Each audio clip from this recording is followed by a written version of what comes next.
Lord, come. Take up your holy throne.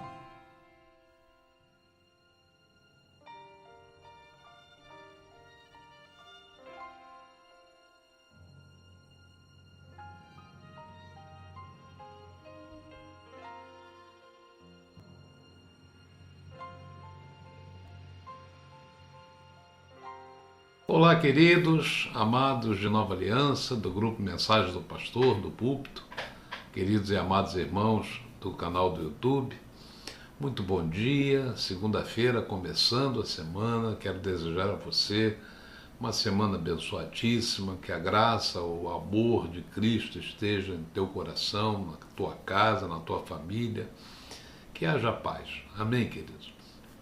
Amados, neste final de semana, começou quarta-feira passada, né?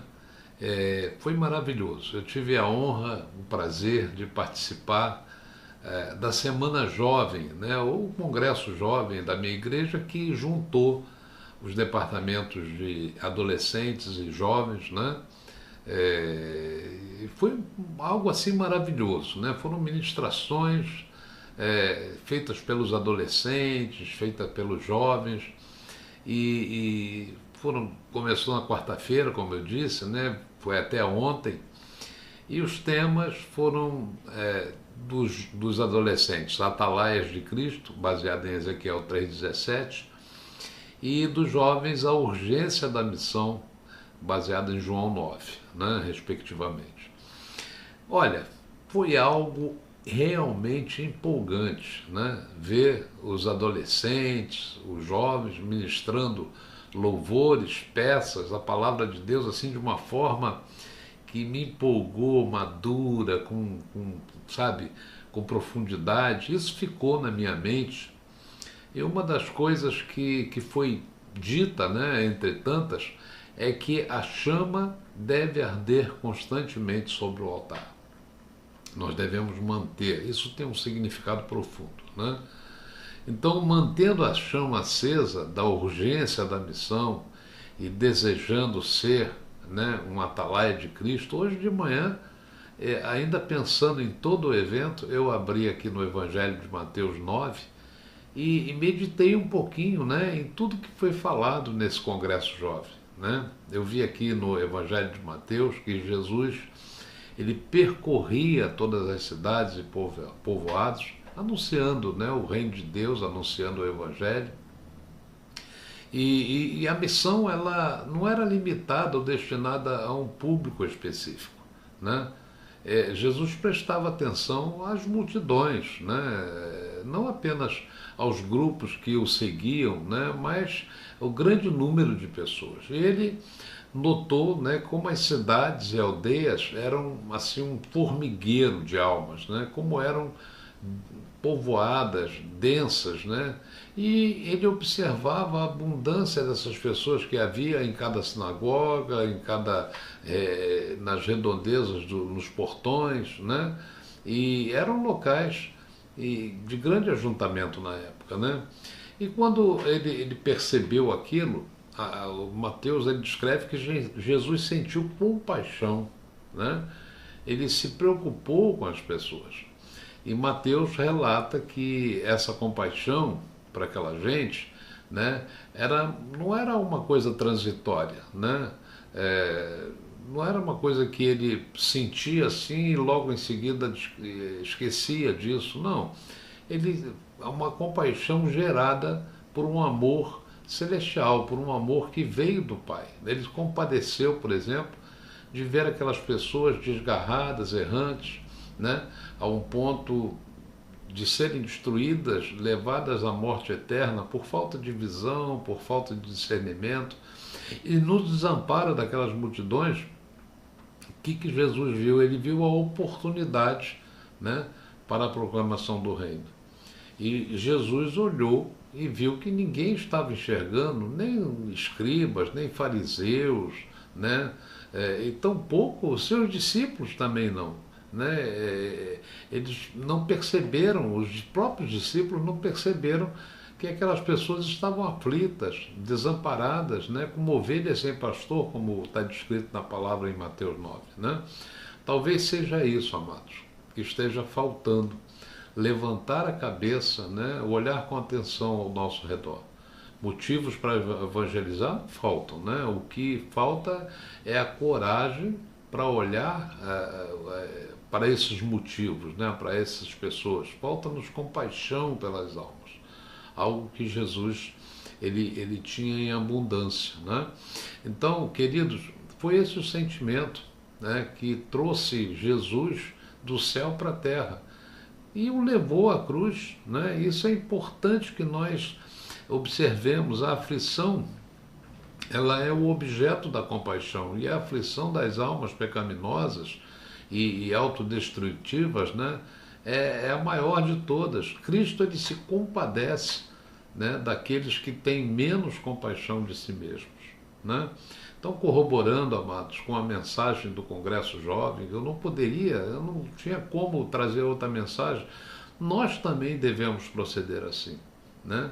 A maior compaixão cristã é a sentida pelas almas, né? É aquela que a gente sente carinho, amor, né, pelas almas que estão desgarradas e espalhadas por esse mundo. Essa é a característica que nos assemelha a Cristo, né? Nós precisamos expandir nossos limites. Há muitas cidades e povoados, né, que representam hoje a nossa rotina de vida. Nós temos aí o nosso trabalho, nós temos a nossa escola, nós temos a própria cidade em que andamos e vivemos, que precisam ser alcançados, né, pelo Evangelho do Reino, né? E esses lugares não estão distantes de nós, né? Basta erguer os olhos e vamos ver multidões que estão caminhando errantes pelo mundo, prisioneiras, né, de enganos, de sofismas, prisioneiras do inimigo, almas famintas, precisando de alimento e cuidados espirituais, né? Pessoas aflitas por não encontrarem a paz que só pode ser achada naquele que tem as palavras de vida eterna, como está em João 6, né? Então, a missão de evangelização na época de Jesus era tão urgente que, mesmo depois de uma longa conversa, eu estava meditando nessa questão da urgência da missão. Jesus, naquela conversa que ele teve com a mulher samaritana, né, a gente sabia que ele estava ali cansado, que ele estava faminto, que ele estava sedento, e ele olhou para o pão que foi oferecido e disse: a minha comida, né, consiste em fazer a vontade daquele que me enviou e realizar a sua obra. Está em João 4. Né?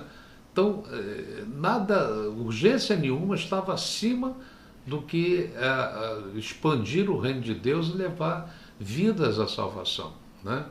Olha, escrevendo aos Romanos, né, citando as palavras de Isaías, Paulo disse assim: quão formosos são os pés daqueles que anunciam as coisas boas, a boa nova. Está em Romanos 10.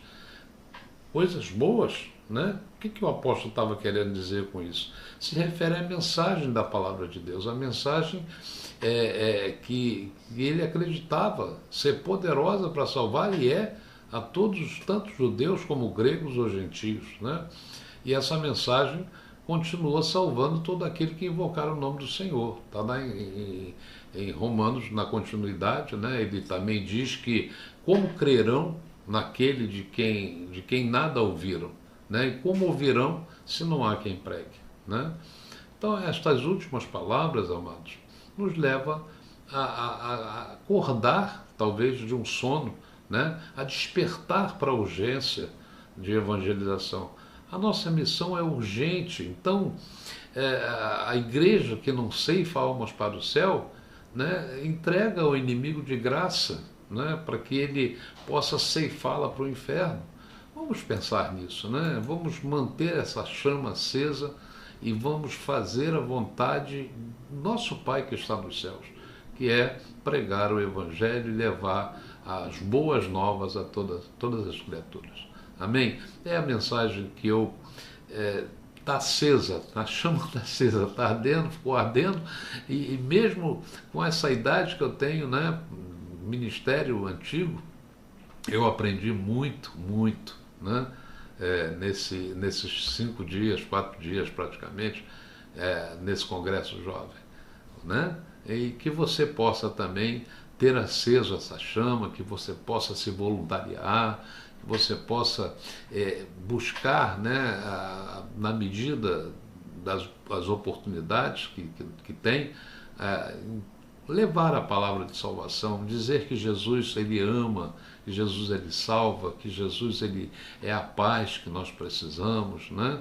E principalmente, né, nos fazer ver a condição miserável em que nos encontramos muitas vezes por causa do pecado.